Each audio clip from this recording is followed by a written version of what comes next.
Some exchange betting companies run short-lived promotions, like months-long offers of low commission.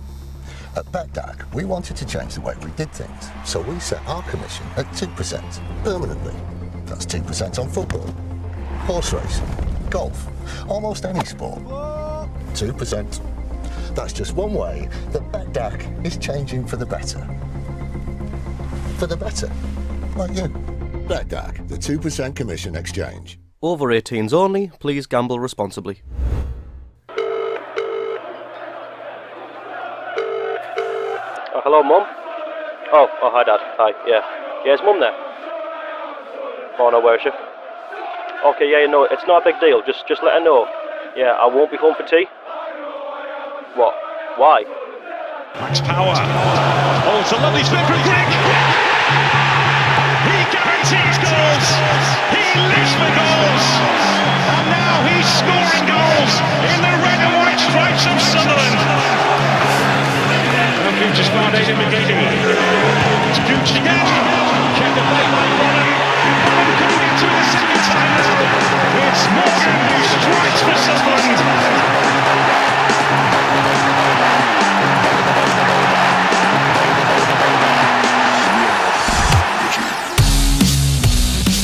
Sunderland are going to Wembley. Hello everyone and welcome back to the ROKER Report, where we have a mixed bag of recent events to recount. On Tuesday night, Sunderland booked up their half of Wembley by once again beating Bristol Rovers 2-0 to advance to the final of the EFL trophy.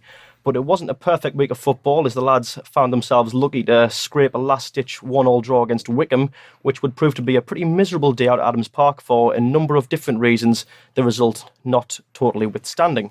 Joining me to talk about all the good and the bad, and there's plenty of both from this week, is Richard Mennear from the Sunderland Echo. How you doing, Richard? I am very well. How are you? Good stuff. Yeah, I'm all right. I'm all right. Good. You got to the game at Wycombe? Yes. Yeah, I was at both games this week. Yeah, it was absolutely bonkers. Oh yeah, been a pretty hectic week for a Sunderland sports journalist, I'd imagine. Yeah, that's good. Well, joining Richard is our studio stalwart, Johnny Goldsmith. How are you? I'm all right, Alex. How are you doing? Well, you know, I'm okay. Okay. As far as things go, you know, it is what it is. And also Chris Cam, he's here. Welcome back. He's also here. Yeah, Chris Cam is also present in the room. Yes, very barely. Before we get into the nitty-gritty of the analytics, we'll give you a quick rundown of the games. So, Sunderland faced a Bristol Rovers side last Tuesday, who were a lot more threatening than the side we faced a fortnight prior. The Gas, as they're called for, I don't actually know why they're called that, but they are called that, were a lot more toxic. See what I did there? And then John McLaughlin and his backline had to work hard to keep them out, and thankfully we did. Will Grigg got the lads first after receiving a great ball from Max Power, turning his man and finding the far corner, and Lewis Morgan got the second. The Wycombe game wasn't nearly as fun a day out. Sunderland looked generally off the pace all over the field and were bullied by the home side virtually all afternoon. Wycombe took the lead in the first half and looked pretty comfortable despite not getting the second, missing a fair few sitters in the process, but hey-ho, in the dying minutes of added time, a shot from Grant Ledbetter was poorly parried into the path of the advancing Duncan Watmore, and he levelled the scoreline in what I believe was the 94th minute, and the Black Cats therefore clawed back a point. So, let's have our three-word review, which were a very interesting and eclectic mix this week. So, Ross Robson says up then down, Paul Fletcher says wasteful and distasteful, like that, like the rhyme, very good. Have we ever had one that's rhymed before? I don't know if we have. No, but that's very good though. Yeah, I like it. Sarah Purdy says life's never dull. Simon Kears says power unlocks Grigg. Joe Roberts says sublime to ridiculous. Someone by the name of Har9741 says Checkatrade Cup hangover. Gary Stevens says K Sarah Sarah. Martin Findlay says playoffs beckon. Dan Mond, I think that says Howe draw repeat. Probably my personal favourite, yeah. Actually, wait, no. Trevor Slark says Wembley. That's a good one. Fantastic, yeah. The three-syllable review, big fan of that one. And actually, on a similar note, Stefan Spencer says roll a coaster. Your boy Jamie says Wycombe are cheats. Dave Metcalf says good, bad, ugly. Ben says happy for Duncan. Macaminio says still finish second. And James Atkinson says cheesy chips Mara. So, I think I've spoken enough now. Let's get into the first of the two games. We'll start on a brighter note with Bristol Rovers. Johnny, Yeah. You were at the game on Tuesday. I was, yeah. What did you make of it? The whole thing. It was a great experience. Yeah. Being to a semi-final of a cup. Right. Going down to that stadium. Obviously, you guys were there before. It was my first time ever going to that ground, and it's like, wow, this is League One standard, isn't it? It really was, and it was quite an interesting ground. I noticed there was a lot of fans who were in the stand where there wasn't a roof. Thankfully, I was on the one where there was a roof, so I was quite lucky. I was actually only a few rows away from the second goal when they went to celebrate. You can see me in the crowd like cheering like that. That was quite fun. Oh yeah, I think I saw that. Yeah. The game itself, I mean, obviously, well, first of all, the journey, very long. Yeah, the game itself was good. Bristol Rovers did look a bit more threatening. I think John McLaughlin had a bit of butterfingers. There was a couple of chances that had anybody reacted to him dropping the ball, probably would have gone in, but they didn't. Apart from those couple of chances in the first half, I think it was fairly comfortable. Yeah. Bristol Rovers were the second best team throughout the whole game, but they did have their few chances to have scored, and I was expecting to be 2-1 perhaps. The second goal, I was walking up the steps while everyone else was turned around looking at the goal, so I kind of missed the goal, kind of. But I saw them run over to celebrate next to me, so that was kind of like, okay, so we scored, great. Good. So a good day out, all in all. Yeah. Fantastic, yeah. Long, very long. Long but good, yeah. Well, as you said there, Bristol Rovers were the second best team, and I think I would agree with you. But contrary to the game we played with them a fortnight ago, I don't think they were second. I think they were second best by much more of a finer margin. I don't know what you made of that, Richard. Yeah, I think they changed the system for the cup game. I think they played a dime in the midfield, and they had a lot more of the ball. And first in the league game, it was just like they were just were you there for the league game as well? They were just pumping balls forward right into the Sunderland defence, so it was quite easy to defend against. But I thought they were a much better team for the semi-final. That said, I don't really remember too many more comfortable semi-finals. It didn't feel like Sunderland were in trouble too much throughout the game. Speak for yourself, I was on edge. Oh, yeah. I just thought getting those 2 goals either side at half-time would just kill them a little bit. And then even when they had a lot of the ball in possession later on, I didn't really feel that Sunderland were hugely under pressure. But no, it was a cracking night in the end. I think, as you say, we did have the better chances of the game, and we were ultimately the clinical side that won it. But getting the goals either side of the 45 was what ultimately made the difference. Yeah. And it was great to see Will Grigg get off the mark by doing so. It's really nice to see him get his first outfield goal. It's even better to see him have such like a stereotypically instinctive striker's goal. You know, you've got to thank Max Power for it, really. Great pass to him from Grigg. Turns his man and then just finds the far corner. And he made it look easy, didn't he? He did, yeah. And I think that probably gives maybe for him as well, and us quite a big psychological advantage, because while he did score the penalty, we were waiting for that outfield goal. We were waiting for that striker's goal from him. Yeah, massively. Yeah, it's another monkey off his back, isn't it? It was quite bizarre actually when I saw that, because at that ground they didn't announce anyone who scored. So, like, I thought, because he didn't celebrate either. He scored the goal and he didn't celebrate. Yeah, so I was thinking, hang on, is it offside or something? He does. Like when he scored against City in the FA Cup in that famous Wigan win, he actually just stands there and doesn't actually do anything, and then he gets like mobbed by his teammates. I quite like it, me. I like the sort of just reserved nature of it. It's the Balotelli one, isn't it? It's my job. Like, does the mailman deliver when he celebrate when he delivers his post? It was good stuff. He's done that turn twice now as well. That one in the box where he collects it, and that amazing little spin just to leave his defender in the dust, but he missed the first one, and it was almost an easier chance the one he missed than the one he scored. So. Yeah, it was against Accrington Stanley, wasn't it? When he just sort of flicked it past his man and then had a shot, but the keeper got off his line to parry it.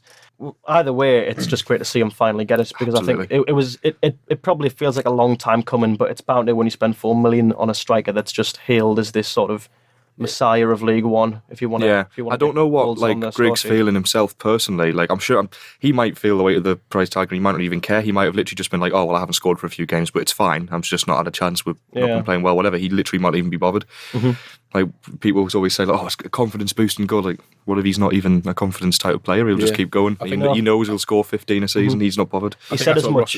Ross has said as much as well, hasn't he? Mm-hmm. Yeah. Around the academy, he said he's not arrogant, but he's so confident in his own ability that he didn't have any concerns about him. And I think, yesterday we'll come on to Wycombe, obviously, but he didn't have a sniff yesterday because there wasn't much service and wasn't probably a lot of movement from him up front. But I think between now and the end of the season, I think you'll probably see another 5 goals or something. I'd imagine so. Greg.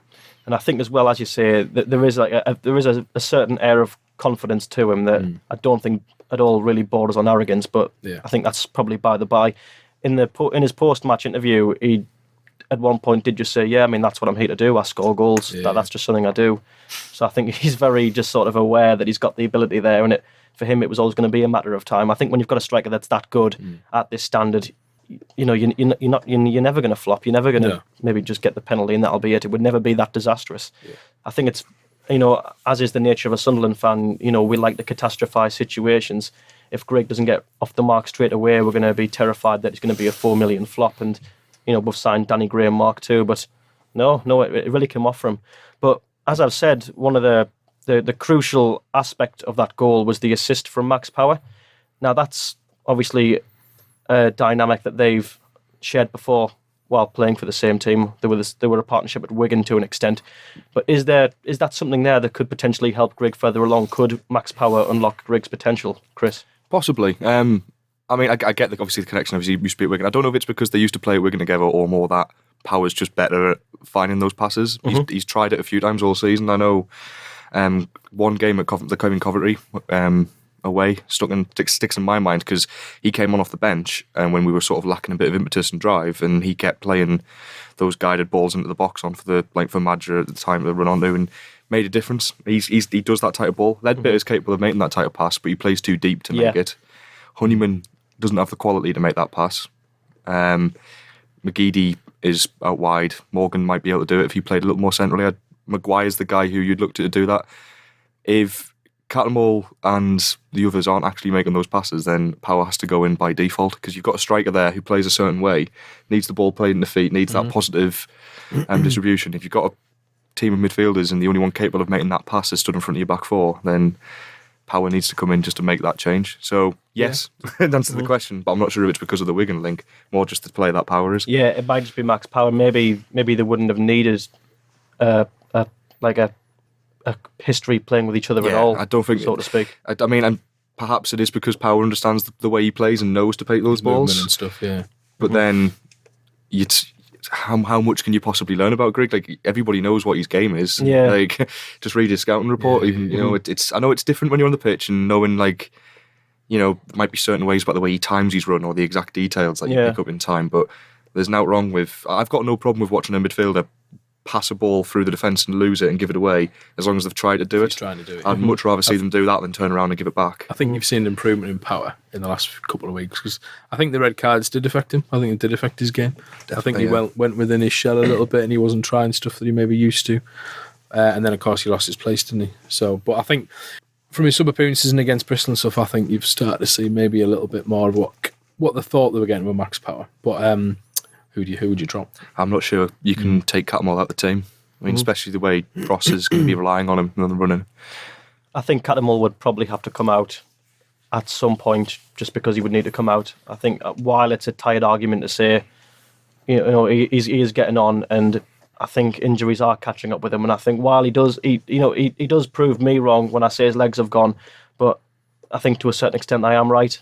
I think he is tiring, and he can't play on a consistent basis like he would have been able to do 5 years ago. But Barnsley would be interesting because they're having to manage his ankle problem, aren't they? Because he was never going to play against Bristol in the Cup because of his ankle injury. So yeah, it'd be interesting with him playing twice in 48 hours whether Power gets the nod ahead of Cattermole or he... Well, Honeyman's not in the team either, isn't he? So he could play all three of them. Yeah, he could do. Yeah. And sort of change the way we play slightly to... Because you think Barnsley as well, you might not want to play the same approach as usual because they're a much better outfit. Yeah. So it might be more beneficial to have a player who can go box to box in there. Well, you're talking about a player like Cattermole there who has got a history of getting injuries. Ledbetter seems to be the kind of player who seems to have an engine on him. I don't really know of a long-term injury that he's ever had. I can't remember one. Well, he hadn't played a game. Had he even played a minute all season until he signed for us at Borough? It was minimum. I can't remember the exact figures, but it wasn't a lot, wasn't it? Yeah, because he had half a dozen midfielders ahead of him. So his fitness to be able to come in, sign on. Was it deadline day he signed on as well? No, we'll sign Ledbetter about midway through. Oh, right, okay. Well, come in mid-January and then hit the ground running that quickly and play, I think, most of every game so far. Pretty much. He's come off from McGeoch a couple of times, and I think that's it. Yeah. That's incredible. I can't believe it. I'm usually impressed by Ledbetter. Yeah. I mean, you see his qualities there for all to see, but it's the fact he's actually... He's not just keeping up with the game, he's bossing every game that he plays. Absolutely. for League One, he's a Rolls Royce of a defensive midfielder. For me, on Tuesday night, he was man of the match quite easily. Yeah. Everything he did was just on the nose. Every pass was perfect, and he just made it look so easy. He'd take a touch, he'd be under relative pressure, and he'd just find the pass like it was nothing. Yeah. There was just, everything he did was right. Every tackle was timed perfectly. It was it looked like a training exercise for him. But I think that's maybe to an extent something we should probably expect with him, perhaps.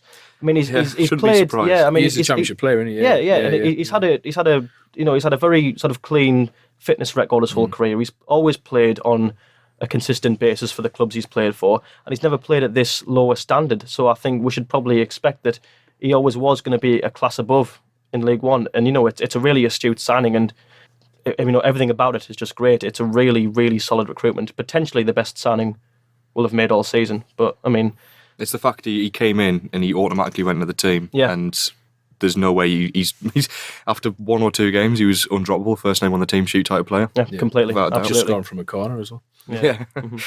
Well, as I've mentioned, he was my man of the match. Was he your man of the match, Johnny? Or do you have anyone else you would nominate? Got a controversial opinion potentially. Jimmy Dunn. What?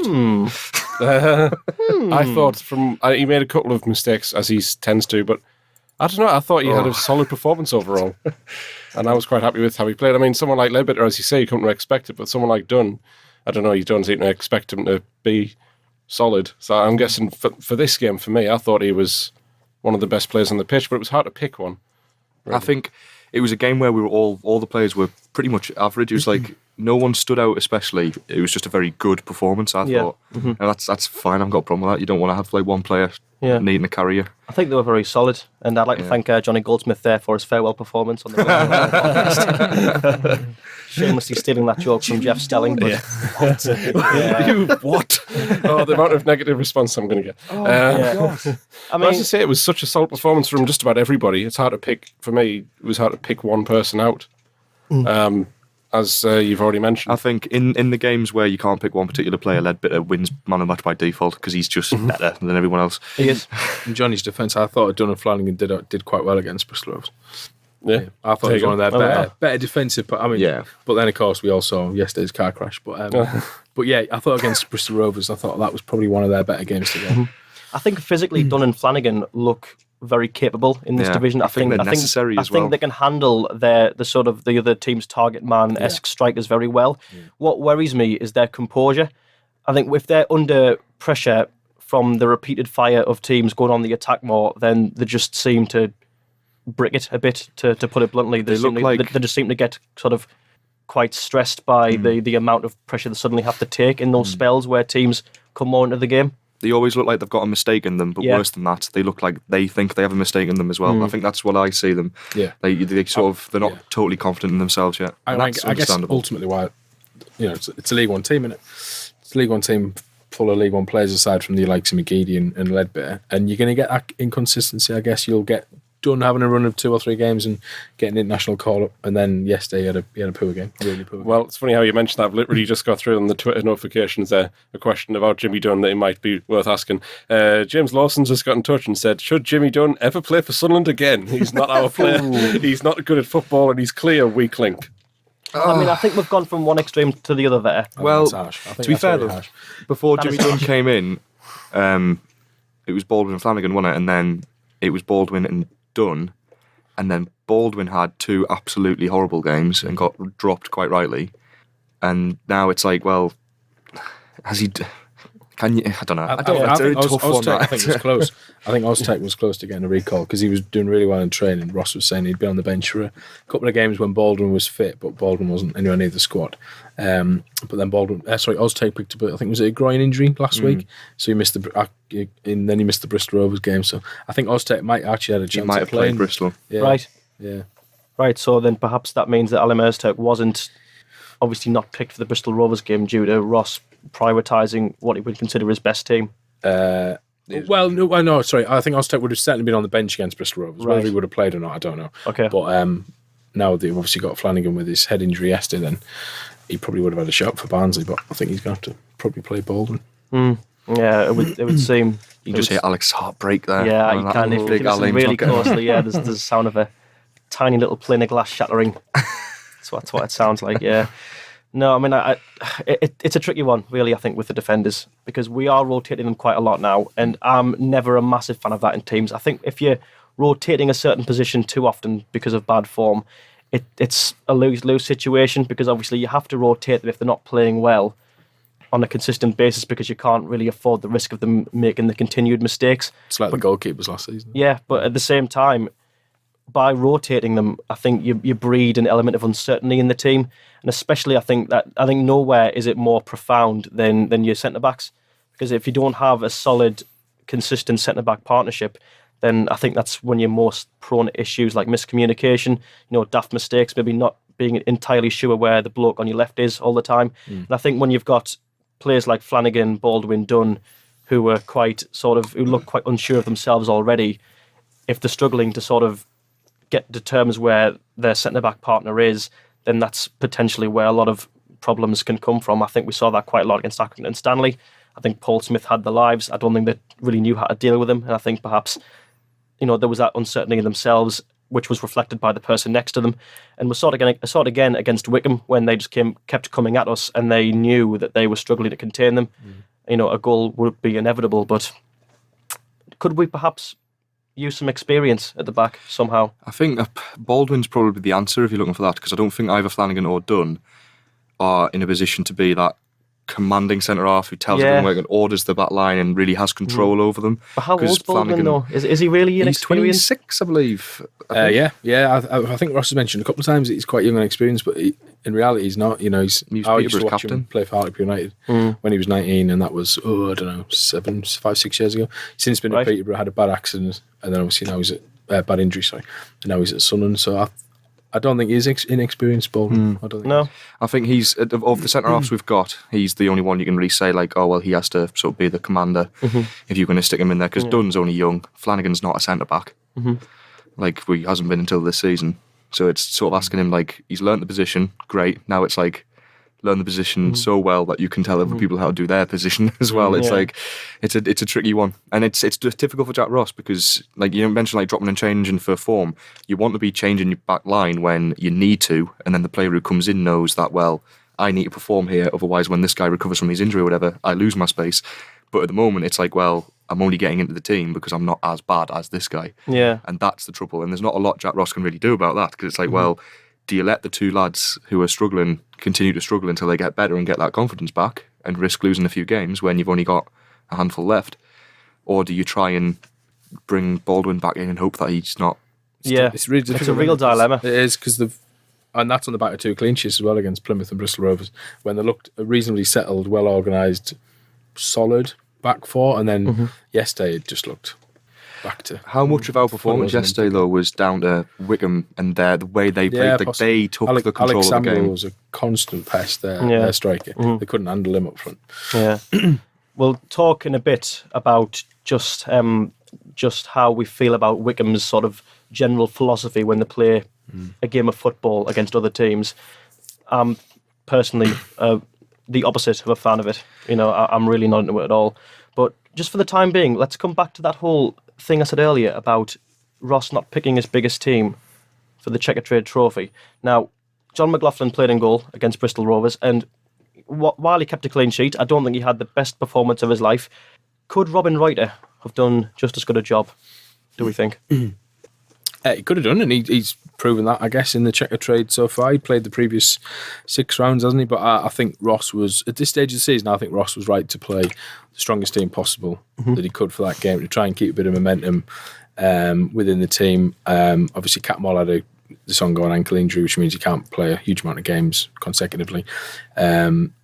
Reece James, I think, had a groin injury, didn't he? So if those two were fit, I think they would have played as well. So I don't think he would have actually changed his team at all for that Bristol Rovers game. No. Personally, I think he was right to go with the team that he played. And it was harsh on Robin Reuter, but John McLaughlin's been probably one of the signs of the season. He's been excellent so far. I think if that's and you'd certainly start with him at Wembley. Oh yeah, definitely. Now that he started against Rovers, there's no excuse to not play him at Wembley. He has to now. It was a tricky one. I mean, we spoke about this last week. It was sort of a debate with 2 camps. Obviously, on one hand, you had the people saying that sentiment's got no place in football. your strongest 11 starts if you want to take a competition seriously versus those who were saying, while the likes of Reuter and Öztürk aren't the first names on your team sheet under normal circumstances, they do deserve to continue starting because they got us this far. I mean, similar to how players like Willy Caballero from Man City was the keeper who played in the final when we played them in 2014. I guess, like, with that being said, if McLaughlin plays in the Checkatrade Trophy final, do you reckon that could be the last time we've seen Reuter play for us? Potentially. Yeah, I suspect so. Yeah. I think with the picking aside with the Checkatrade Trophy, the early rounds up until the quarter-final, they're a lower priority because the prize is another game in the Checkatrade Trophy, whereas the semi-final is the prize is at Wembley, so the priority is different. So you can afford to rest players and rotate because at the end of the day, if we get knocked out in the quarter-final, whereas when it's the semi-final and it's right there and you're so close, then you go for it because it's an important game. I like how well that noise represented exactly what you meant. I think if you had 40,000 Sunderland fans at Wembley, they would be disappointed if you didn't play your strongest team. I think so. Yeah. And just on Reuter, I think did he sign a 2-year deal? I think 2-year deal. It was 2 years. So he's out of contract this summer. I think it would be an option. I'd be surprised. Yeah, I'd be surprised if they offered him a new deal. You've got to imagine they'll have somebody else. Yeah, there's Max Stryjek as well. He's quite well thought of. He's out of contract as well. They're trying to pin him down to a new deal. But yeah. Need another Donald podcast to figure out what contracts are going in and out because I've lost track of them.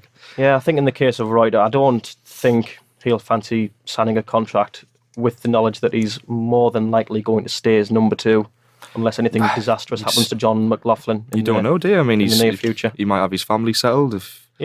There might be enough money from his family to live very comfortably for the next few years. He might do it. I don't know. It's whether or not Sunderland would offer him it, to be fair. Perhaps, yeah. I do know that he spoke in, I don't know the name of the magazine, but it was like a Dutch football magazine, and he spoke about how he's got no regrets coming to Sunderland because he always wanted to play in England. Always looked up to Edwin van der Sar when he was a young lad. Stuff of the like. He's almost as good.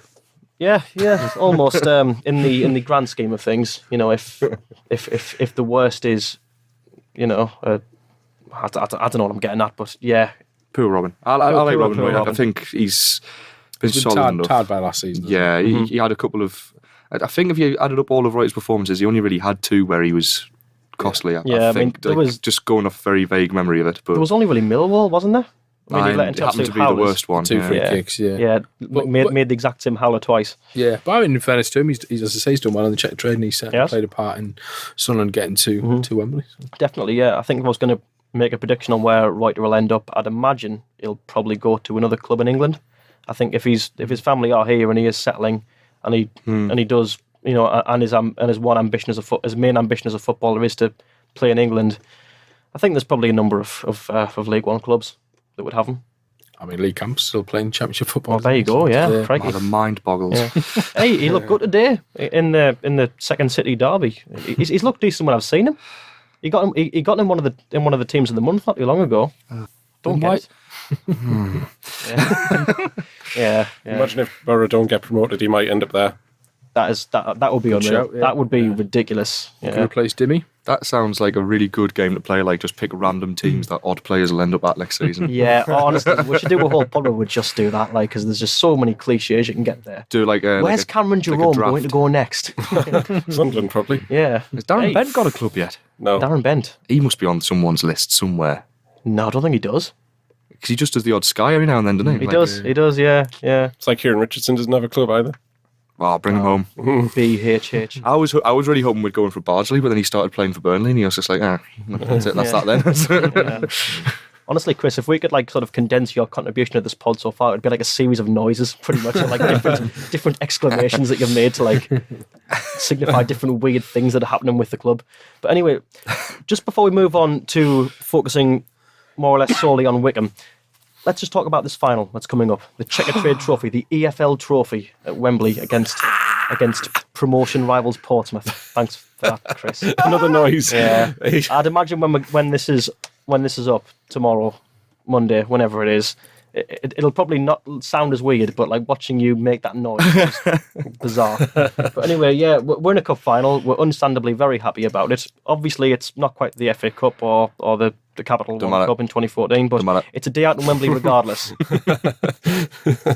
How much does this tournament media. It's basically the World Cup.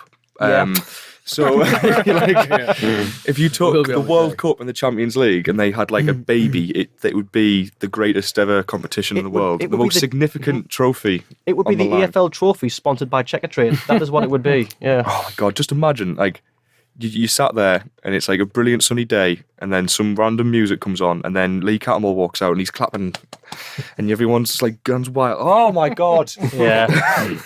Hey, it'll be a good day. Covent Garden with George Honeyman because he's not playing. Bless him. Exactly. Oh yeah, he'll be in the crowd, won't he? Yeah. To be fair, that's not even. He'll not get a ticket. That's not a bad show. Oh dear.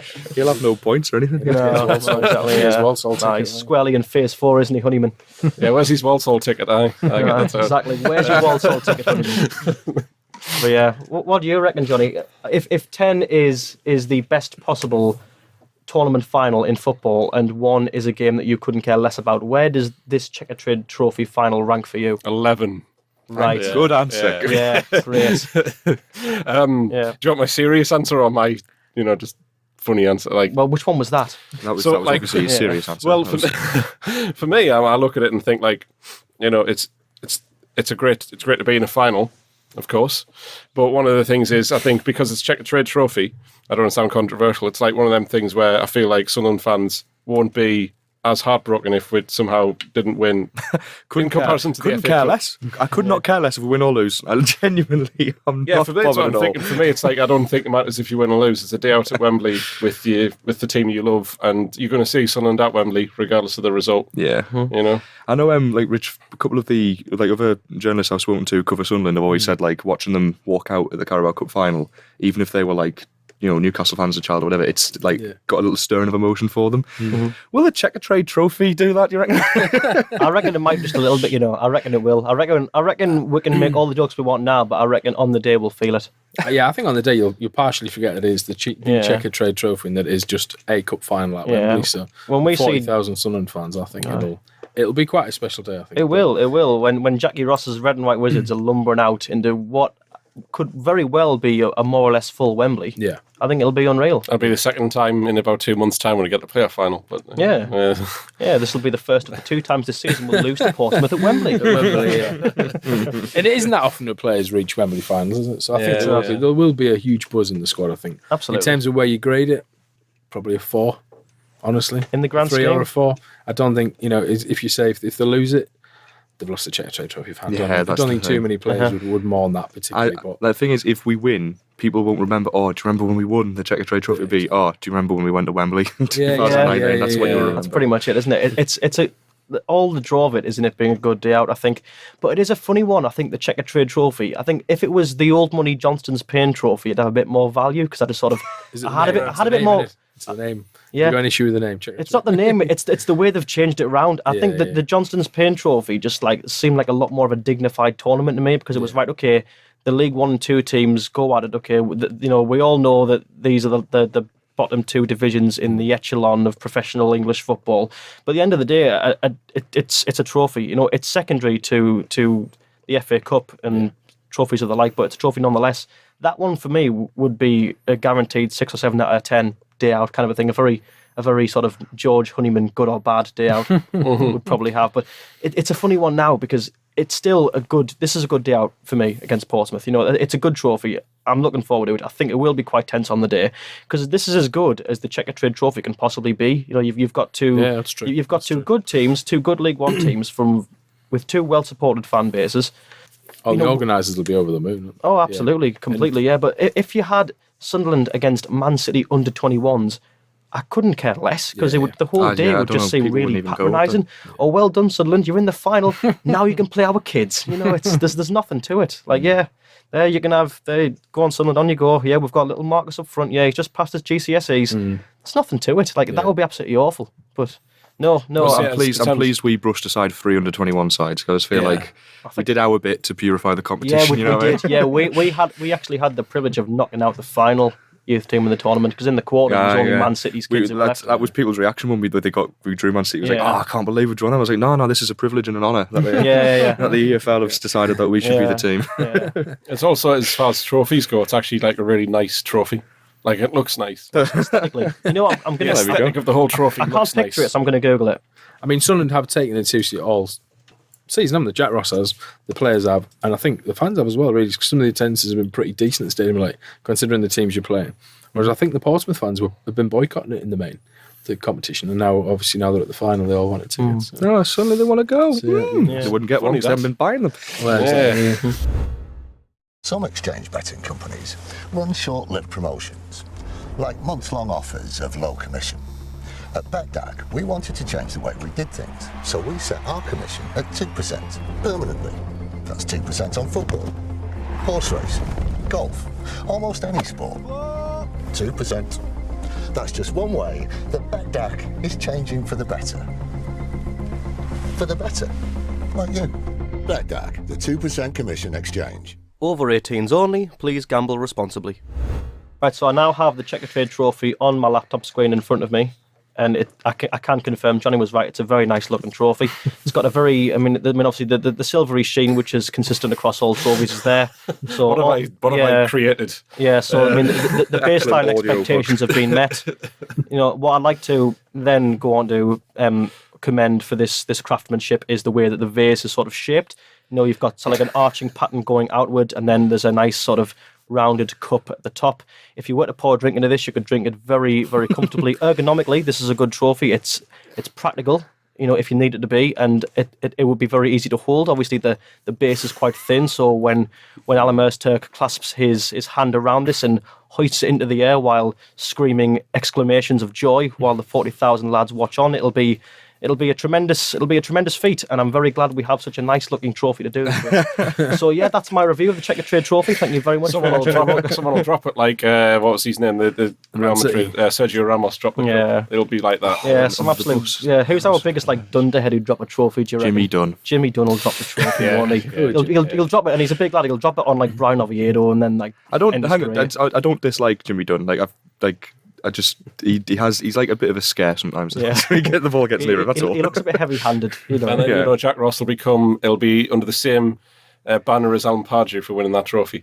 Oh, yeah. You know, the prestigious names, you know, such as... Hey, all the greats have won that trophy. Yes. Even Alan Pardew. Mm-hmm. But yeah, so let's just, before we move on to Wycombe, let's just have a little whip round now. So Rich, you gave that a 3 or 4 out of 10 for hype. Yeah, I'll go with 4, I reckon. 4 out of 10 for hype, yeah. So you're not expecting much in terms of, you know, excitement for the day. Chris, out of 10? I think I've made my opinions very clear. Serious answer. I genuinely think it's like a 10. Right. I just can't wait. Class.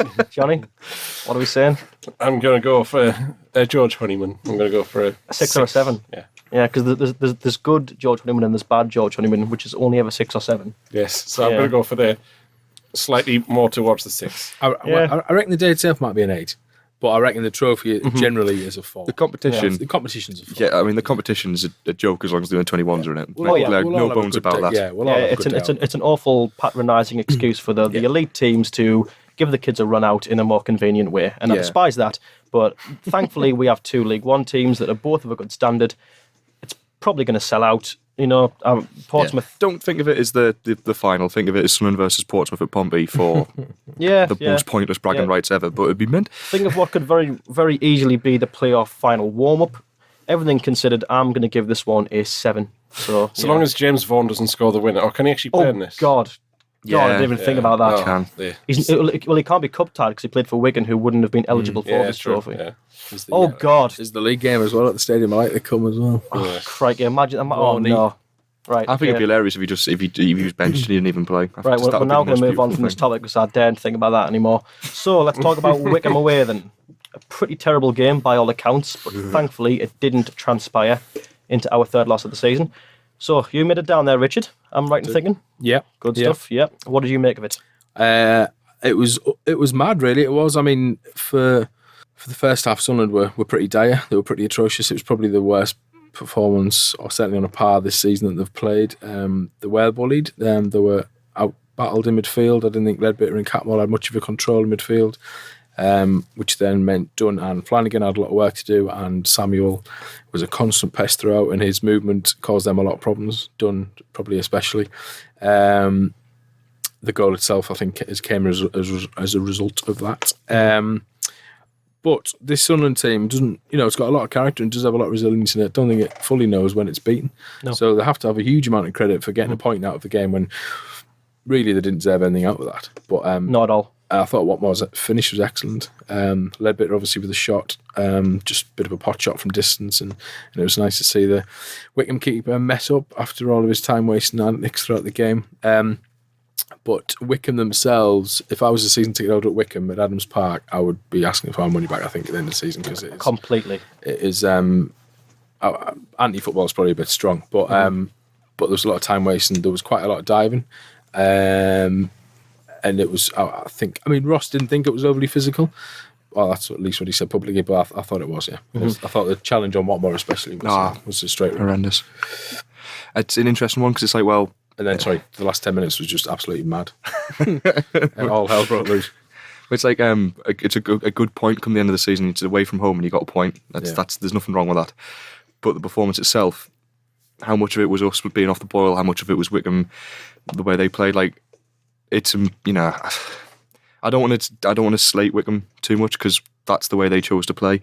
It's on us to handle it and process it. I know they were overly physical, and the reason Jack Ross said they weren't I don't think they were that overly physical. It's because at the end of the day, it's up to us as a team or as a player. Like Honeyman, for example, you literally just have to take it and rise above it, and it's really, really difficult to do it. And I could never do that. I would have seen red far before like the last 10 minutes, but. You've just got to do that, and I think there was only a couple of characters in our squad who were capable of sort of taking it on the chin and keeping going, and that was Ledbetter and Cattermole. And you could see when it was all kicking off for Honeyman's red, Cattermole was furious with the Sunderland players. He wasn't angry at anyone at Wycombe. He had to go at a few Wycombe players, absolutely. But he was more upset with the likes of Max Power coming over and getting involved. Has Sterling got involved? He was just telling people to go. He was waving people back towards the bench. He was like, "Why it jeopardised that moment? Could have potentially jeopardised our entire season." I think what was most disappointing was everyone knew how Wycombe were going to play. They know how Wycombe play because Gareth Ainsworth tells you. Exactly. They did exactly the same up here. He went on TV and told us, didn't he? Yeah, exactly. Plymouth boss Derek Adams, he slated Wycombe when they played there earlier in the season. So yeah, it's no surprise how Wycombe play, and as you say rightly, that Sunderland should have handled it better. I think. There's one Portsmouth fan sent us a tweet afterwards. After we were all complaining about the way Wycombe played, and Portsmouth just went, "Welcome to Wycombe. This is what we've been suffering for the last few years." I thought. Who's their manager? Gareth Ainsworth, former player. He used to play for Wycombe as well. He was a bit of a shithouse when he played them as well. Okay, Chris. Oh, get that in the swear box. It's easy to say about afterwards, but he did have a lot of nice things to say about the Sunderland support, Jack Ross in particular. But as I say, I bet he's a great guy. If they'd have got beat 3-0, I'm sure he wouldn't have said that. Yeah. It's a shame that you've just used that profanity, Chris. I've just had to fire Johnny. Jimmy Dunn was the man of the match. Now you're gone. It's just me and Rich in this room now. It's awful. It's awful. It's Wycombe's fault they brought the worst out. It is. Wycombe have brought in the worst of the despotic natures that I'm capable of. But no, on a serious note, Speaking I think of worse, weren't they bottom of the form table as well going into this game? Yeah, they were. Yeah, I think they lost 4 in the bounce. Form table doesn't matter against us. No, like really doesn't. Every single team, like Barnsley, we were great form. We played them. Accrington hadn't we embarrassed them. Like Accrington hadn't scored in 6 games, had they before? Yeah. And then the is it the second team this season to put 2 past us at the Stadium of Light? Yeah. Mental. But yeah, I think. It was a tricky one because on one hand I've got a lot of time for being irate at the way Wycombe set up. I think Gareth Ainsworth's brand of football is only a brand of football in the loosest sense of the word. I think the entire game plan was based around how many times can we elbow their players until they start kicking off at us and so we can get them sent off. Everything they did everything they could just to draw the worst out of our players, and eventually they did get the scrap at the end. Well done them, fantastic. At the end of the day, we've got a point. But on the one hand, you have Wycombe's and Gareth Ainsworth's fairly horrendous philosophy and approach to football. And on the other, I think we were off the boil.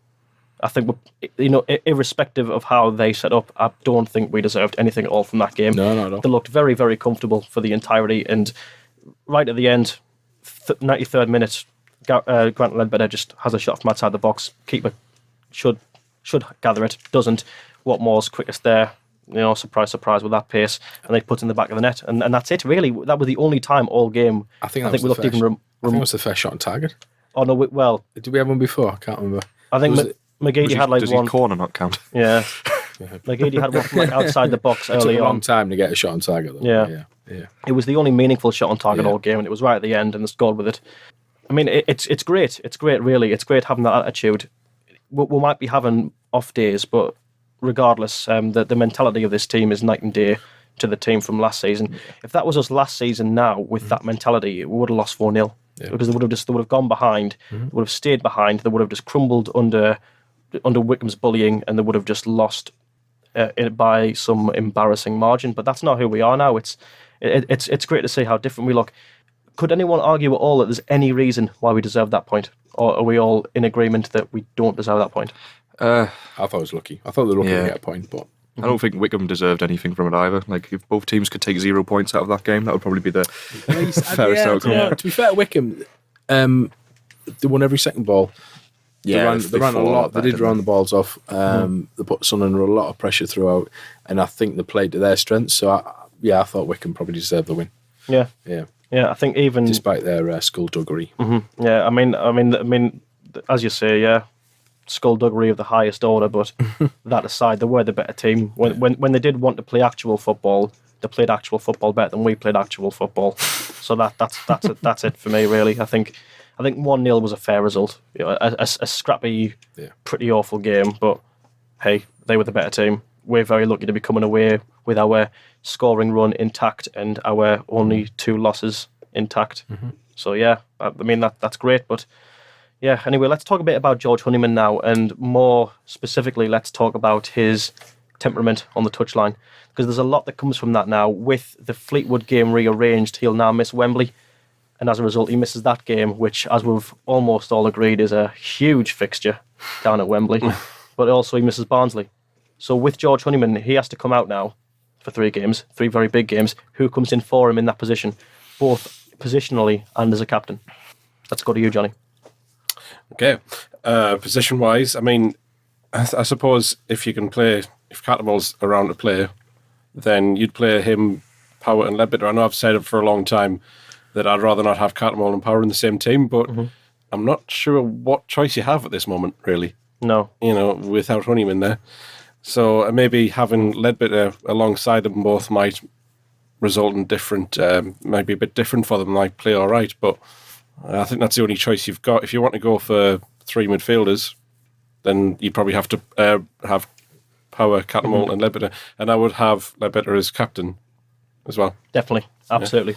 I don't want the captain bit. I don't think really matters. I think it's just more a symbol. Like, you've got powerful leaders in that team who are going to lead the team anyway, whether or not they're wearing the captain's armband. Cattermole's still going to talk to the referee and shout at the players whether or not he's wearing that armband. So I don't think it really matters too much. To be honest, Chris, I couldn't disagree more. I think the presence a captain can offer in a team is absolutely instrumental. It was so crucial in the Wycombe game, especially when the fights were breaking out. The fights weren't breaking out on the pitch, but when that lad got sent off in the 97th minute, whenever it was, the 7th minute of added time, when I think only 4 were planned normally or whatever. But whatever it was, Ledbetter's impact there, where he just basically shouted at the players and got them all to calm down. I think you absolutely need that. You need someone who's just going to rise above, who's just going to pull rank on the rest of them and just go, right, no, you're not kicking off, you're not shouting, you're going to calm down, and we're going to see this game out. But my argument is he doesn't need an armband to do that. He'll just do that anyway, because that's the type of player he is. He's a natural leader. Cattermole and Ledbetter, the two of them, they'll defer to each other.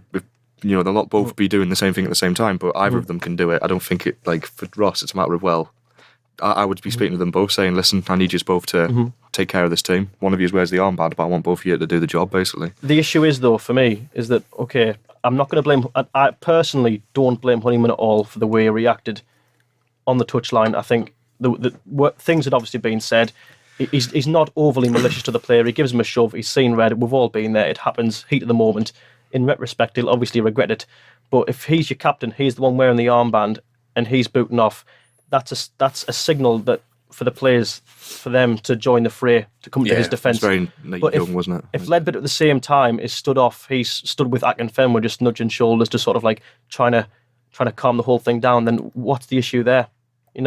you've got your captain who's kicking off, and you've got a player who emulates the captain who's trying to calm things down. I think that is when you need a captain to be just the sole authority figure for that. What I said before, just to pull rank, just to say, right, we're doing this now, so you're going to have to do it. That's going to rest with Jack Ross, isn't it? Because I think Honeyman's let his team down there. Hugely. Massively. Yeah. What he was, you can't react like that. He steps out of his dugout. Yeah. What are you thinking? He walks past the fourth official to go and do it. It's just like... Because the final will obviously take, the headlines and stuff, because Honeyman's going to miss the final. Captain of the team and stuff. But, the 3 league games are arguably far more important for Sunderland this season, and he's going to be missing from those 3. And Honeyman has a lot of critics. He does divide supporters, probably in this room. But he does bring fun in this team. I would be so disappointed if I was Jack Ross. Yeah. Like, you watch the clip back and you see Ross was just stood there watching, and people are going, he's so plastic, he's so boring. Like, you're telling me for 1 second he wasn't absolutely furious. You're watching on, like, just because he wasn't doing anything doesn't mean he wasn't absolutely livid. No. If Honeyman could stand there, not make any emotion but be angry on the inside, then we would be in a much better position right now. Yeah, Jack Ross is extremely measured, and if you're arguing that he's not showing passion by not getting involved in a scrap, then it seems very out of character for Honeyman. Like, I've never seen him do that. Oh no!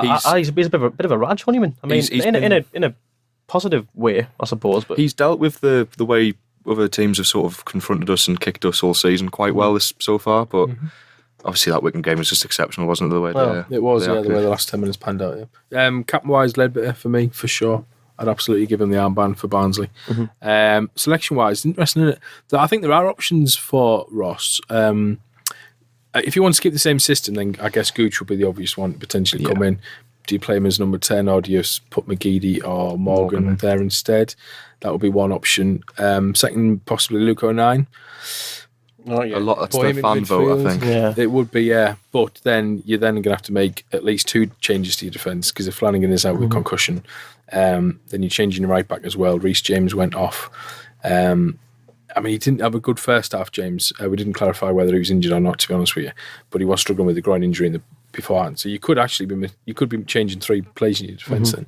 So Ross might be I think Liverpool not as well. So keen on changing 9 as a result. And you might need Matthews at left back anyway. Exactly, yeah. And then the other option, I guess, which was mentioned earlier, is to play Max Power and possibly change your midfield system. I think one of the other thing is it's Dylan McGeoch, somebody as well. I think someone will think McGeoch is like, I don't know, I'd like to see him get given a chance, but I don't know why he never gets picked. He should really be Ledbetter's position. Like, if you bring him McGeoch in, you're asking him to play as an attacking midfielder, which is not what he could do it. I'm sure he'd be very good, but will he be good enough against Barnsley to do that? I don't think so. It's not a position he's played before. I wouldn't throw him in for that for a first time in a competitive fixture in such a crucial game. There was far more at stake in that game than there is for the Checkatrade Trophy final. That 3 points you get against Barnsley, that's what puts you back in a position where you can overtake them.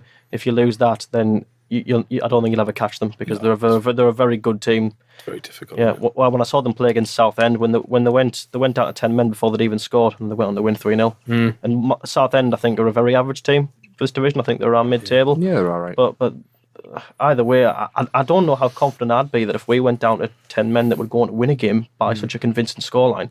I think there's a lot to be worried about with this Barnsley team, and it's a tricky one. I think we can't play McGeoch there. As much as I want him to get his chance, because he does deserve it, there's just not room for him at the moment. We're so oversaturated with quality in the midfield that we just can't stick him anywhere for now. I think Power does pick himself. We can't unsettle the defence even more by bringing O'Nien there. And he's been great at right back anyway. Yeah, I think he's played himself out of the chance to play midfield. I would agree. I think he will probably pick either Gooch or Power. He's inadvertently made himself a fullback, really, hasn't he? Yeah. Gooch is an interesting one, because he's been all right since he's come off the bench last 3 games. He definitely did have a slump, and he stopped being as aggressive, and his runs weren't the same. He didn't dribble as well or pass the ball as well. He's got a point to prove. Yeah, I think he's picked it up, and if he shows the right attitude in training, then why not give him the chance? We don't. That's the bit we always, as fans, we never see what he's like. It's tricky in training. I think the likes of Gooch and McGeady function best as wingers just because of the main attributes they bring to a team, and I think especially with Gooch, he works best off the bench against. I mean, okay, I've said it a million times. He works best against knackered League One fullbacks because not only have they not really got the skill to maintain him anyway. Yeah, but yeah, I just think that the the max power just makes the most sense. I can see Ross picking power. It's also the opposition as well, isn't it? So would you change the system then? Would you not? Obviously, you wouldn't play power as a 10, would you? A bit deeper. I would play Catamole and power either side of Ledbetter, but tell them do not go to get the ball off the centre halves. Just don't do that. It's away at Barnsley, so they're going to have a lot of possession. So we are going to need a couple of them dropping deep at times. Yeah. That's going to be a necessity. But then you also need because if you've got, Power and Ledbetter are both in the team. You've got plenty of potential to hit a team on the counter, especially if you've got pace on the wings. So I like that choice because it's a bit more negative, but you're playing against a much better team away from home. So that's sort of the natural choice, isn't it? It's what you would instinctively go for, wouldn't it? Go a bit more defensive. Yeah. Well, let's think a bit now about our defenders. We've not really spoke too much about them in the context of the Wycombe game, but I think we're going to all pretty much agree that the likes of Flanagan, Dunn and James, injury notwithstanding, didn't have a particularly good game. That was probably for me the worst defensive performance of the season. So in light of that, we've taken to Twitter with the quick question of the week just to ask who people think are our best and our worst defenders and the reasons why for that, just so we can have a little analysis of where the problems may be. So James Atkinson says, and there are, to be fair, quite a lot of varied answers on this. James Atkinson says a match fit Adam Matthews is probably my shout for best. He was mint early parts of the season, but now I've got 09, so I don't care. Direct quote. Fair enough. As for worst, he says all our centre halves are our worst. They all look terrified of the ball and just aren't physical enough. Aidan says best Tom Flanagan and Alim Ozturk. I don't know if he just forgot to put worst in there, but I'm going to assume he didn't. So he's saying that our best partnership's Flanagan and Ozturk because, same. Absolutely. Apart from the Flanagan bit, just Ozturk by himself. Ozturk and Ozturk. Oz and Turk. Oh, God, imagine the slowest centre-half pairing you'll have ever seen. Yeah. The other option, for Barnsley, because Hume played 23s on Friday night. He did. He could throw Hume at left back and move Matthews to right back and move 09 further forward, but again, you're making 3 changes to your defence. Yeah. So I think asking a lot of Hume as well. But I think you'd be loath to do it. Yeah, I'm excited to see Hume come back in though for the last few games. He looked very good when he was in. Very pacey. Did look very good. He's got that Danny Rose-esque ability. Sorry, tangent, but he's got that Danny Rose-esque ability to pick the ball up and just run and end up in their half and in a crossing position, which is always really, really exciting. I don't think we've had a player who can do that since Rose. Yeah, that sort of mazy run thing he does, which I like. Yeah.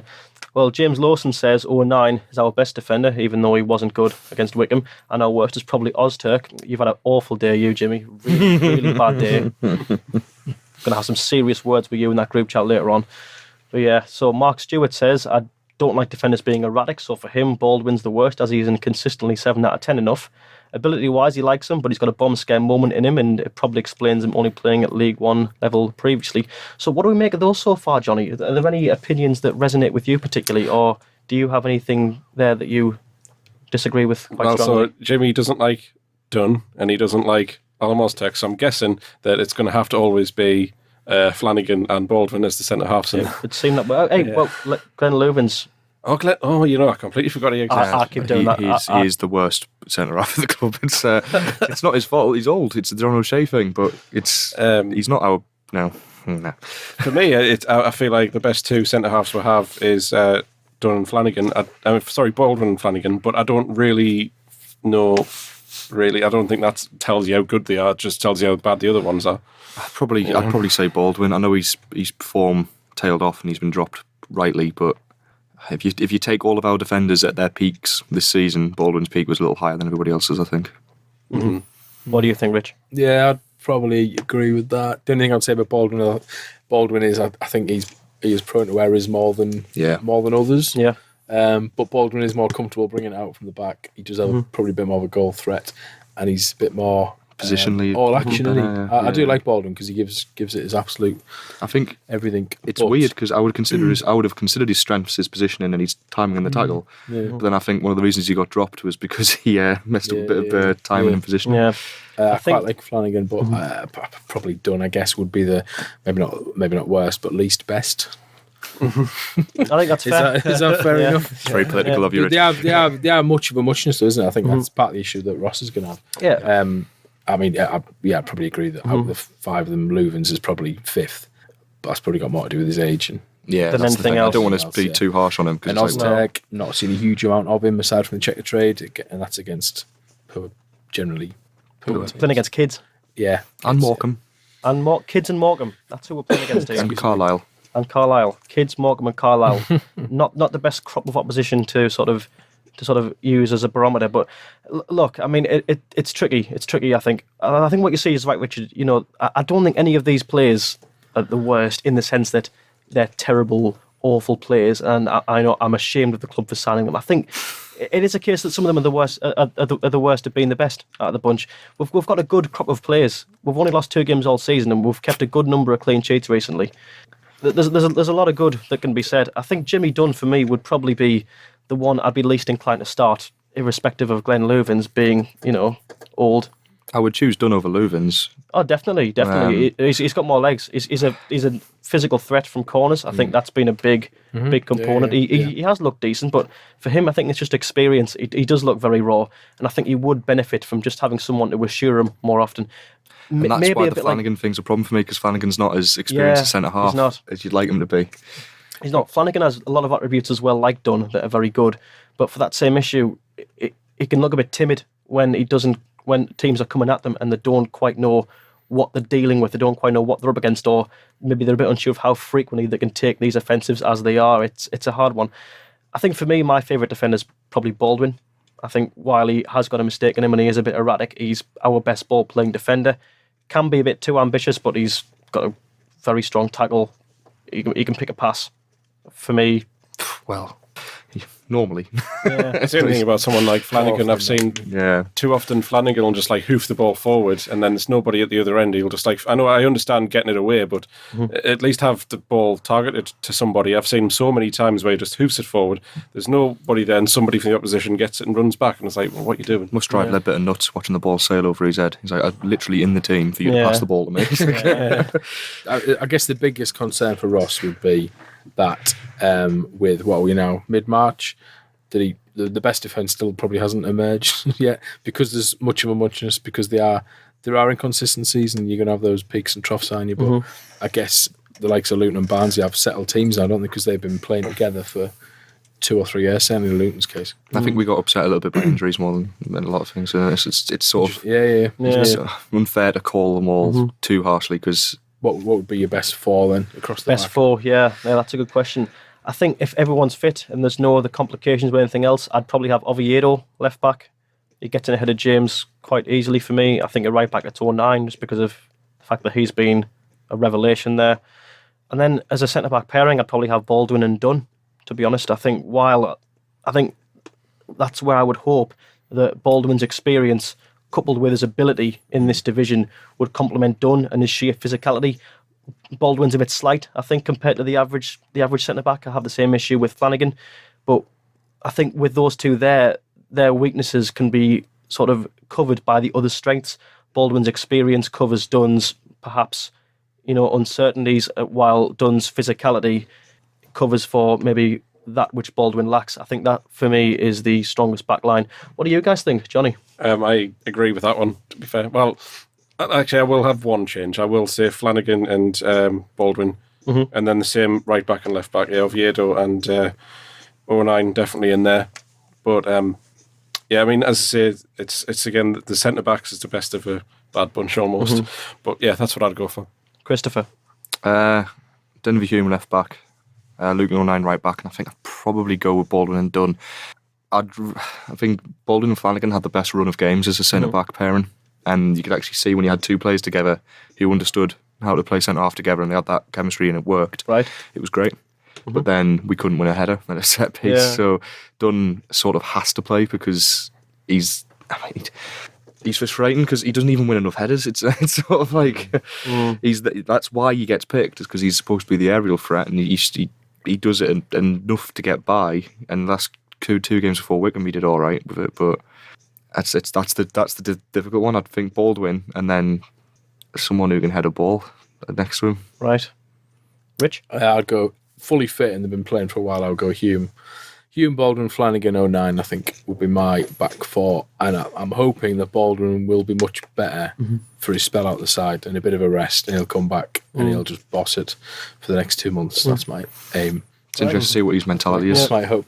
He's a good character, I think, Jack Baldwin. So I think it would probably helped him a little bit as well, being taken out the firing line a bit. If he comes back and makes another mistake in his first game, then back to square one. I wonder what Jack Ross thinks of him, because he dropped him very quickly, I thought. I think other players have made mistakes and he's not dropped them as quickly as he dropped Baldwin. Fair point, Well, it's interesting what you said about Oviedo, and we'll come to that in a sec. We've just got 2 more answers here.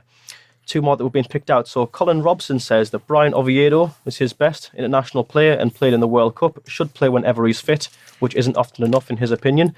And Dave says, bit of a devil's advocate one to the entire question, not sure we have best or worst defenders. The fact is they are League One quality, and that means inconsistency and prone to errors. If any have a good day, they can look like Beckenbauer in this division, have a bad day and they not get a game for Seaham Red Star. Spot on. Yeah, can't argue with that. To be honest, yeah. I think there's a lot of truth in what Dave says there. I think you can lambast a certain defender all day if he's had 3 bad games, but ultimately there's a lot of times where players just go up and down, and that happens in other areas of the pitch. Maguire comes in and out of the fold. Yeah. There are very few players really that we have that have been consistently good all season. McLaughlin, there's one. Ledbetter so far. There's not really many. McGeady. McGeady by nature is an inconsistent player.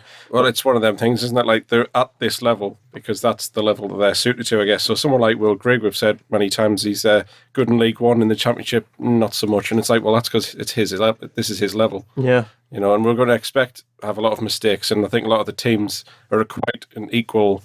So that was peaking there. I think the teams are quite equal in terms of quality. So, like, we're near the top. But I don't think that means that we're, like, much better than a lot of the other teams are just having a good season. Because it's the league we're in. Yeah. I think that's fair enough. So before we move on, we're going to ask you a few questions, Richard, about your history covering Sunderland and your other accolades as a journalist. But just want to ask you and Chris one other question. When you two chose your back fours, I found it quite interesting that you two both chose Denver Hume, because I think he probably wouldn't. I mean, he wouldn't have been my first choice by a long shot, really. Not that I've got anything against the lad. I just think it would be quite a left field choice for me. What do you think he offers that perhaps Brian Oviedo doesn't? Well, I think he's better defensively. Yeah, right. Defending. I'm a big fan of Denver Hume, actually. I've been really impressed with him and the chances he's had this season, and I think he's very highly rated within the club as well. So if they can time down a new contract, there's a Josh Major situation. Yeah, he needs to stay fit. And obviously staying fit as well. He's had a couple of injuries as well, but I think he's got bags of potential, Denver Hume. Right. For me, it's like he's potential. He's a young player who we've got a chance to make a very, very good player out of. And if you're not playing him, every single game he's not playing is a minute wasted of his growth. You'll probably throw back that at this stage of the season you can't have potential. You'd need guaranteed performers every week, which I think is true, but I'd argue he will perform as well. Yeah, I would certainly. I mentioned it earlier that his attacking ability is very good as well. Like when he does get the ball, he takes on his man. He's full of confidence, whether it's that sort of blind confidence that you have when you're young, or is it just the fact you genuinely just believe in himself because he should. He's in League One, especially. You'd back him to get past any right back he comes up against. Yeah, he's nice to watch. He takes on the defenders in a very similar way to how McGeady takes them on. He just sort of runs at them, sort of like taps the ball around his toes a bit, and then just sort of sees where it can get with it. It's good to watch. I'd like to see more of him. The biggest compliment you could pay Denver Hume, and the one he would appreciate most, is that he plays a lot like Julio Walker. You can tell it was his favourite player growing up because he plays like Julio Walker. He gets the ball, he's strong going forwards, and he also defends really well. I think you're right. I've got no qualms. He's earning that 33 on his back. Right. Yeah. Right. So we'll ask you, as we said, a few questions then, Rich. So, just first of all, as we said at the start, you're a writer for the Sunderland Echo. What got you into journalism? Where did you start, and how did you get to where you are now? I wanted to be a journalist probably since the age of about 13 when I was at secondary school. I'm from Hartlepool, so I went to secondary school in Hartlepool and started writing for the secondary school newsletter, which was once a week, doing sport. I always wanted to be a sports journalist, and then it kind of grew from there. Various WorkX placements, Hartlepool Mail, did I actually have a weekly radio show on the hospital radio in Hartlepool called Sport Sound every Monday, 7 or 9. Did anyone listen? No. I don't think there's many listeners. I didn't frequent Hartlepool Hospital as often as I might have done. I don't think there's many listeners, but it was good fun. And then I went to university. I didn't actually do a journalism degree as such. I just did it was like a media degree, but it didn't actually give the qualifications. So I did the bolt-on 6-month course at Darling, the NCTJ, which is what I'd always intended to do. Did that and then joined the Hartlepool Mail in news. Did that for 7 years, and I probably stayed in news longer than I thought I would, but I quite enjoyed it in the end.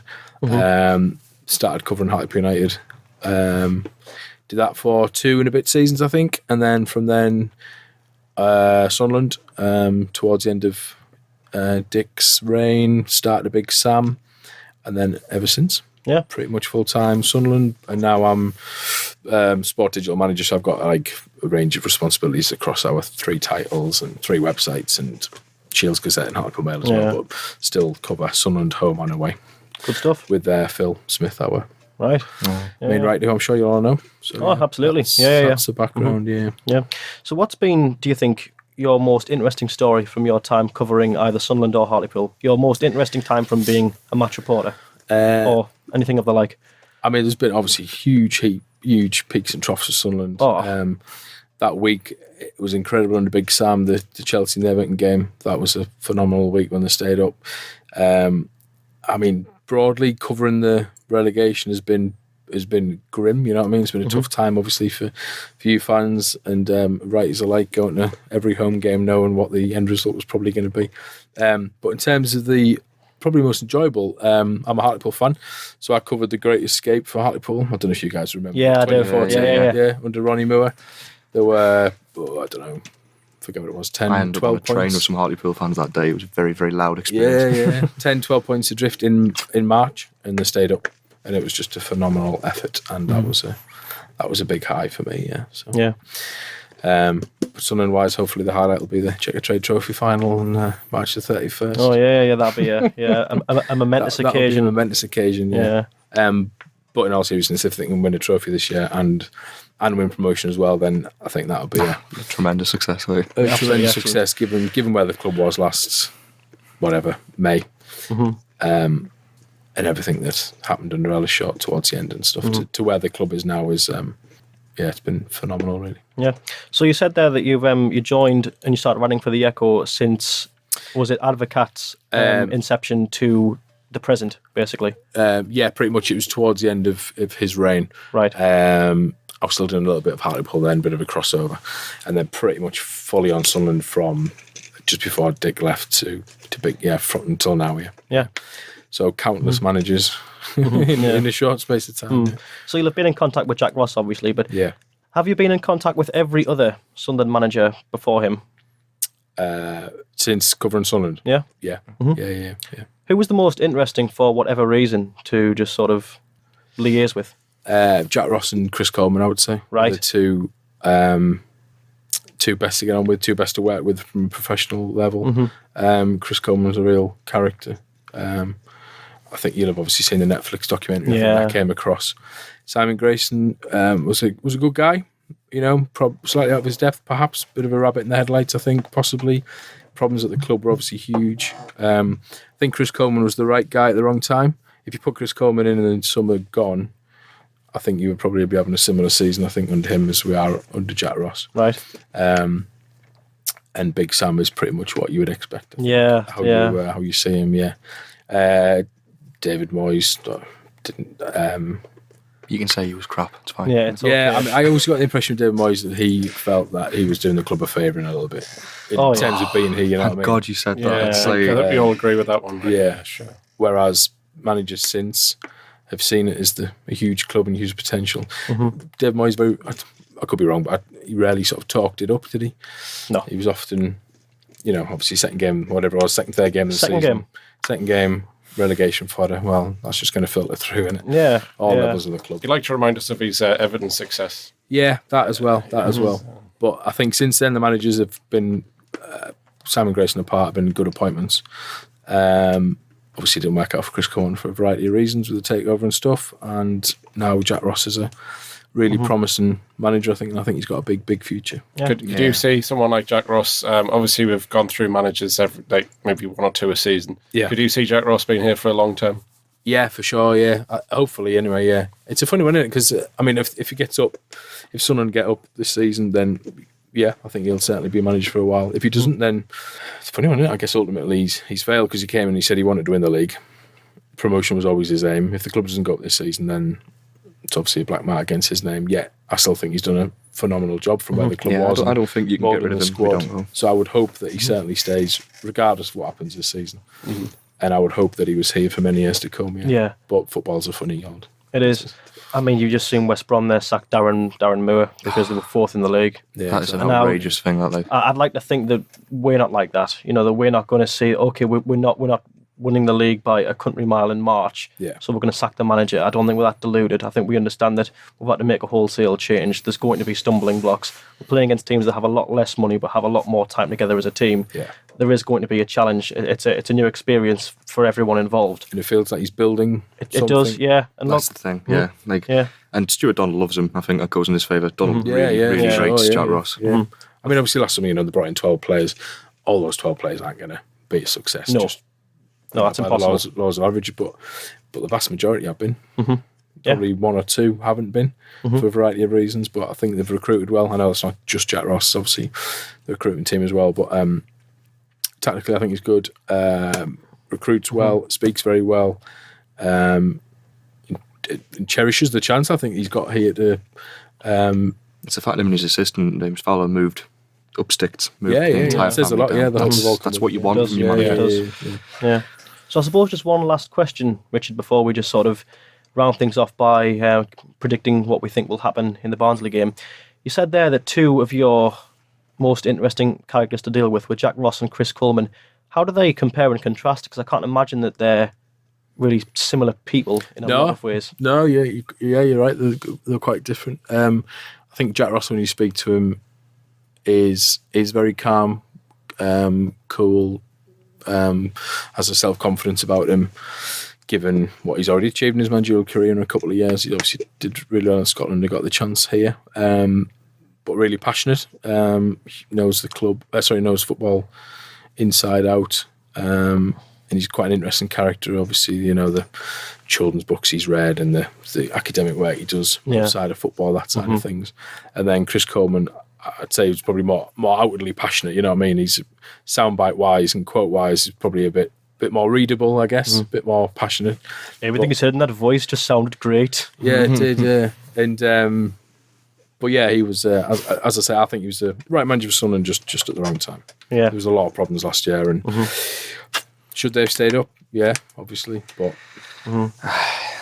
Yeah. Somebody did the maths the other day about last season and goalkeeper errors about how many points it cost us, and it actually boggles your mind. I think it's something like 18 points or something ridiculous. It's well into double figures. And if you've listened so far for 1 minute 17 seconds, your reward was my attempt at the South Wales accent. So yeah, that's great. But anyway, let's round. So, but yeah, well, thank you very much for coming in the studio today, Richard. It's been a pleasure having you in. Yeah, thank you very much. So, just to round things off, let's just look ahead to the Barnsley game. Could each of you give me just a brief summary of how it's going to go if you were going to look into a crystal ball, and what do you think the score will be? Johnny, we'll start with you. Okay, so I'm just glad that we got our poor game out the way on Saturday. I think I'd much prefer that we've played badly in this game of the weekend than on Tuesday night. So since we're quite inconsistent with, playing well and then not playing well, I think we'll win 1-0. I said this before on the previous podcast. I'm sticking to that 1-0 Sunderland, and I think we'll play very well this time round. Okay, Chris? I think it's going to be the most stressful game of the season, without a shadow of a doubt. I'm really not, I'm looking forward to it and I'm excited, but I'm also not looking forward to it. I'm really nervous. Yeah. My head says we'll probably draw the game 1-1 or even 0-0, end that streak. But my heart says we'll sneak a 2-1 win with a dramatic winner at some point. Yeah. Who gets your winner? I think Leadbitter's going to bang one in from 35 yards. That shot against Wycombe's going to go in this time. I think it'll be a similar game to the home game. I think it'll suit Sunderland's the way Sunderland want to play far more than they did playing Wycombe on Saturday. I think it'll be a huge improvement, hopefully, and I think Sunderland will win and Will Grigg will score the winner 2-1. Right. Yeah. It's a much more sensible guess. Yeah, well, I think... I agree with you, Led. Get your money on Led. I think to an extent, I think I echo both Rich and Chris there. I think 2-1 is my likely scoreline. I think we're going to go toe-to-toe with Barnsley in a way that we don't go with many teams. Well, we don't get the chance. No, there won't be much time wasting against this lot. I think we'll be up. I think they'll be coming at us and we'll be going at them. It could be a very entertaining game, and for that reason, an extremely stressful one, as you've said. But again, I'm going to. You know what? No, I'm going to sneak a 3-2 win. I think it could get a bit messy. I think our defence have been a bit uncertain recently, but at the same time, I think we're very clinical. I think I'm going to go with 3-2. I think I'm going to go with who's going to get my goals. Aidan McGeady will get one. Greg will get one. Jimmy Dunn. Yeah, Jimmy. You know what? Go on, Jimmy. You can have that one. Jimmy with a bullet header to open it, and then the other two to get some rising at the back stick with no Kiefer Moore mark. Oh yeah. Yeah, big Jimmy. That's true. Him not being around will be a big help for us as well. Cameron McGehan's out as well, which is obviously a benefit to us. Yeah, it's sort of equivalent to us losing Honeyman, I suppose. Doesn't seem to be stopping them though, does it? No. Still picking up results, and it won't stop us. Max Power, by the way, will score the winning goal for me. Oh, okay. In the 1-0 win. I thought about Power. It's going to be some sort of low drive from about 25 yards out. Daisy cutter. Yeah. He's due one, isn't he? He's due one. He is. Max Power's going to go full power and he's going to score the win. Yeah. I can see it now. Okay. Right. God, I'm nervous. Right, well, I suppose we'll leave that there for today. So thank you very much for tuning in to this week's edition of the ROKER Report. And we will see you this time next Sunday when we're recording, where we will tell you all about that fantastic win that will definitely happen. And I've definitely not jinxed it by being so confident on this outro. So thank you very much, Richard, for coming in. Pleasure. Thank you very much, Johnny. Thanks very much, Alex. So yeah, that'll... There's nobody else here. No. Yeah. Thank you, Chris, for your return at the studio. It's been a pleasure. Your life needs a laugh track, like. Yeah, it does, but not in a good way. In the way that, like, every time I do something, I just get laughed at. that kind of laugh track. But yeah.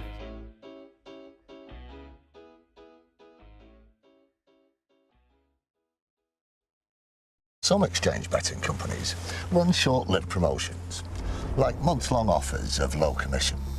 At BetDAG, we wanted to change the way we did things, so we set our commission at 2% permanently. That's 2% on football, horse racing, golf, almost any sport. 2%. That's just one way that BetDAG is changing for the better. For the better, like you. BetDAG, the 2% commission exchange. Over 18s only, please gamble responsibly.